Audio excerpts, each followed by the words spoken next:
Welcome. The Dometic 182 refrigerator in your Vanagon camper may not be the greatest refrigerator ever made, but for what it was designed to do, for its purpose, it's perfect.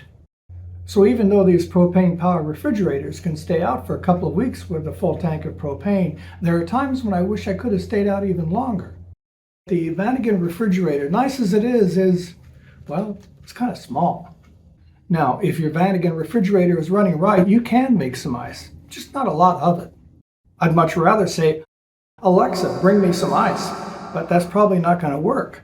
So why can't we make ice? A lot of it. Fact is, you can. Huh?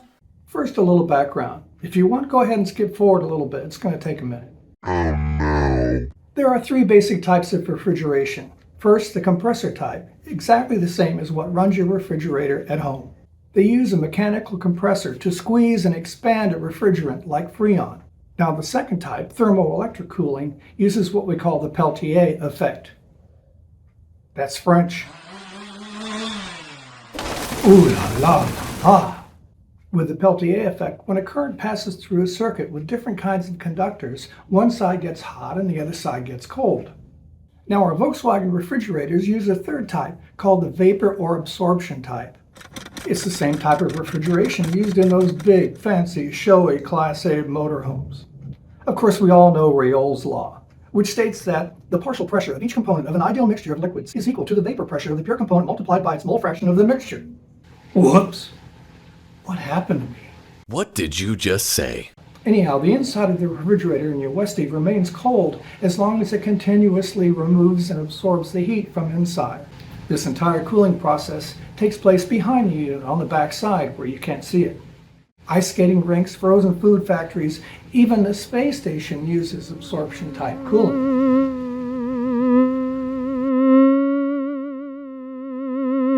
Now let's go back to compressor type refrigerators just for a minute.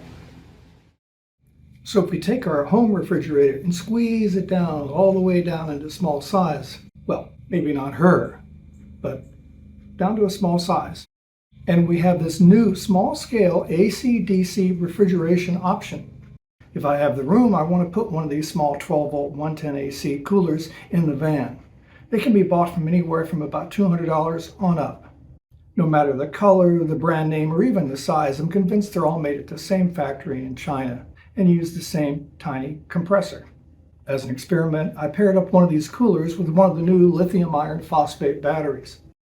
So even though we still need the old-fashioned lead-acid batteries to actually start the engines of our cars, these new lithium batteries are much, much lighter and give twice as much power. What happens is that during the night, the refrigerator slowly pulls the battery down. But in the daytime, a small 100-watt portable solar panel can easily charge that battery back up. So it could last for days, maybe even a week, before the battery finally runs out. The bonus is you won't have to buy another bag of ice every day or two. You can make your own.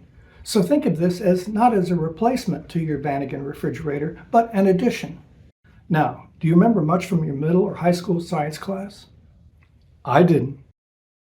But I do recall that metal will conduct heat or cold much better than plastic. So if you want to make ice cubes with one of these small compressor type refrigerators, you can't use plastic ice cube trays. Just look around your neighborhood yard sales and garage sales and you're certifying one of these, an old-fashioned metal ice cube tray.